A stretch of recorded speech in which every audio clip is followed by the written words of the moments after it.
Olá pessoal, tudo bem com vocês? Sejam muito bem-vindos ao Psicologando de hoje. Eu sou Josiele Valverde, psicóloga clínica, e venho aqui nesse canal tratar com vocês de temáticas do nosso dia a dia, questões que envolvem os nossos relacionamentos, nosso trabalho, nossa dinâmica familiar, nosso contexto profissional, enfim. Deixa aqui nos comentários sugestões para próximos papos, aquilo que vocês gostariam de refletir, de conversar um pouco mais a fundo, de ter um outro prisma, uma outra visão sobre aquilo que vocês já conhecem. E para quem não me conhece, já deixa seu like aqui embaixo, fique comigo até o final, compartilhe esse vídeo com seus amigos aí nas suas redes sociais e ativa o sininho para receber as notificações dos próximos papos. Hoje eu gostaria de falar com vocês a respeito daquilo que não dizemos. Sim, como é isso? Dizer o que não é dito. Bom, eu tenho visto e ouvido, agora nessa fase de pandemia e em outros tempos também, alguns conflitos de relacionamento que perduram por anos e anos a fio por causa dessas coisas não ditas. Fazendo um trocadilho, algumas coisas são mal ditas, são mal colocadas e também se processam em conflitos, mas aquilo que não é falado provoca uma angústia ainda mais intensa, porque você não diz e tem certeza que o outro entendeu. Como isso funciona na prática? Eu não disse, mas o outro sabe, o outro tinha que ter percebido, eu tinha minha cara, o meu sorriso que morreu, o meu choro, ou a minha ausência de conversa, de proximidade. Enfim, são inúmeros os exemplos que eu tenho certeza que vocês têm aí no dia a dia de vocês. Eu trago muito isso nas minhas conversas pessoais também, no consultório, essa sombra que permeia o que nós não dizemos. E aí lá dentro a gente entende que o outro deveria saber o que eu sinto. O outro deveria saber o que eu penso. Acontece que aquilo que eu sinto, aquilo que eu penso, aquilo que eu vivo, muitas vezes também é um conflito. Eu penso, eu sinto, eu ajo de forma diferente em cada contexto. Então fica muito complicado de você mesmo compreender o que você está sentindo e pensando e por que você agiu dessa ou daquela forma. Se você mesmo, que se conhece um pouquinho assim, que sabe do que gosta, do que não gosta, tem essa dificuldade, imagine o outro.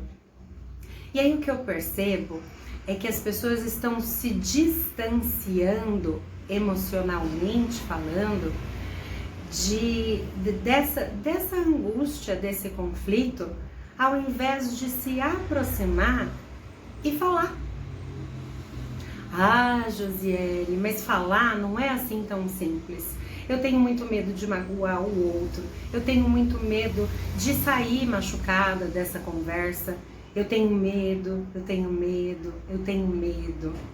Mas eu pergunto para vocês, algumas situações na vida são passíveis desse medo e outras situações são passíveis da revolta e outras situações são passíveis de tristeza e outras situações são passíveis de raiva.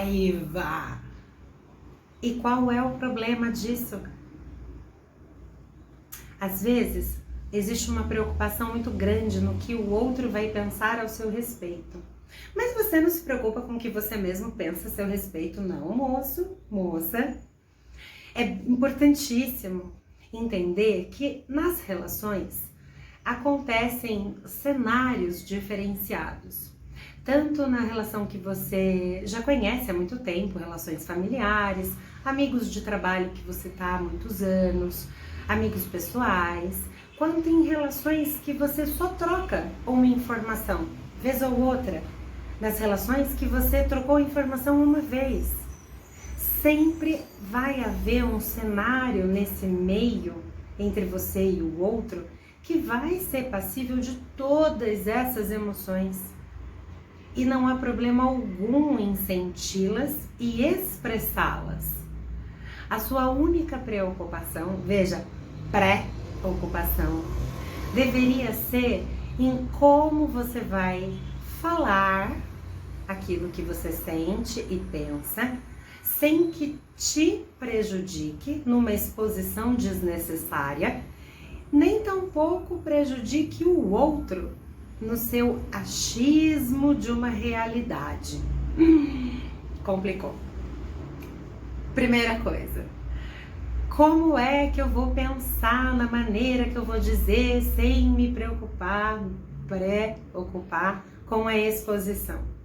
Veja, se você tem um perfil, né, assim, uma personalidade, uma maneira, né, uma visão de mundo, uma visão de homem, mais tranquila, mais equilibrada, mais serena, no momento em que você estiver com raiva, quando você for colocar essa sua raiva, ela vem carregada desse seu perfil.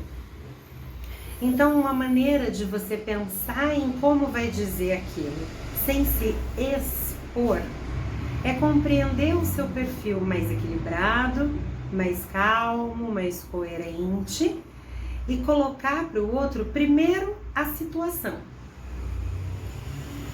real, sem a sua visão. Depois, você pergunta, como você se sentiria vivendo isso? O outro vai responder e aí você coloca a sua posição. Se você tem um perfil mais caloroso, eu diria, espera primeiro esse calor se apaziguar. Espera ver se o outro vai reagir naquela situação. E depois você se coloca. Mas, sendo assim, caloroso, de uma personalidade mais forte, mais impositiva, se você começar a conversar com o outro miando, eu quero te falar, veja, então, o outro já vai saber que o que você está colocando não é real. Então a comunicação já não vai ser mais assertiva. É isso que eu quero dizer para vocês com a questão da exposição. Primeiro, se perceba enquanto ser humano, enquanto um ser aqui, vivente nesse mundão. Depois, pensa em como você vai colocar a situação. Por fim, veja como o outro se sente naquela situação também. Isso é muito importante porque nesse distanciamento que eu comentei com vocês, que as pessoas estão se isolando emocionalmente, afora esse distanciamento físico necessário como medida de biossegurança, emocionalmente poderia estar mais aproximado.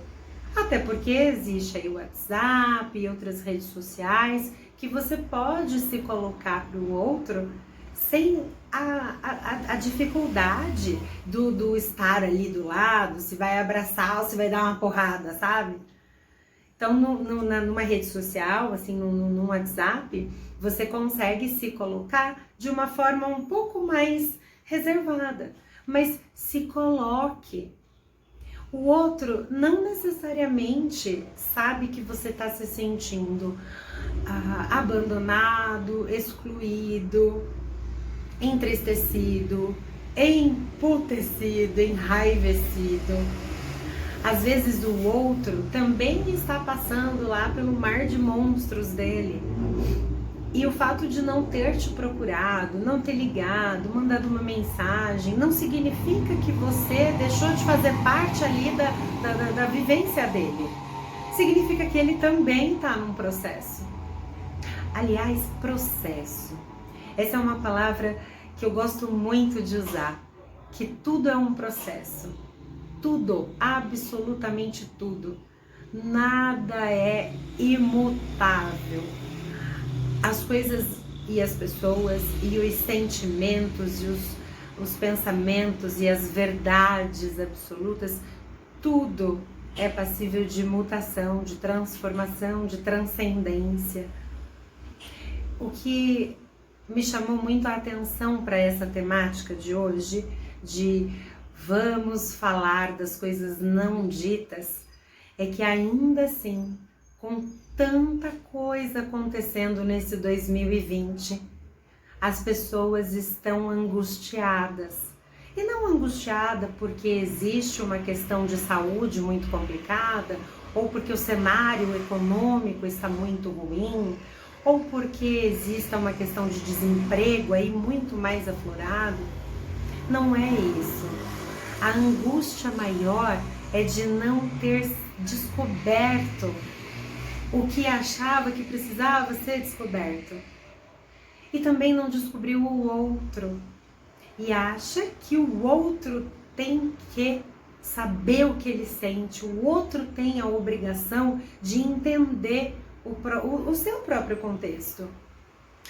O outro existe aí na nossa vida para nos mostrar algumas coisas para a gente mudar na gente mesmo.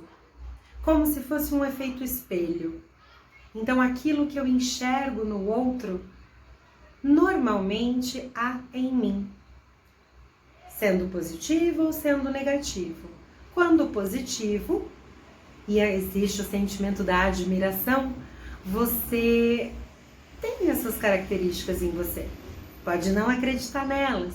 E aí entra aí uma temática de autoestima, que podemos falar dela em outro vídeo, aí em outro bate-papo.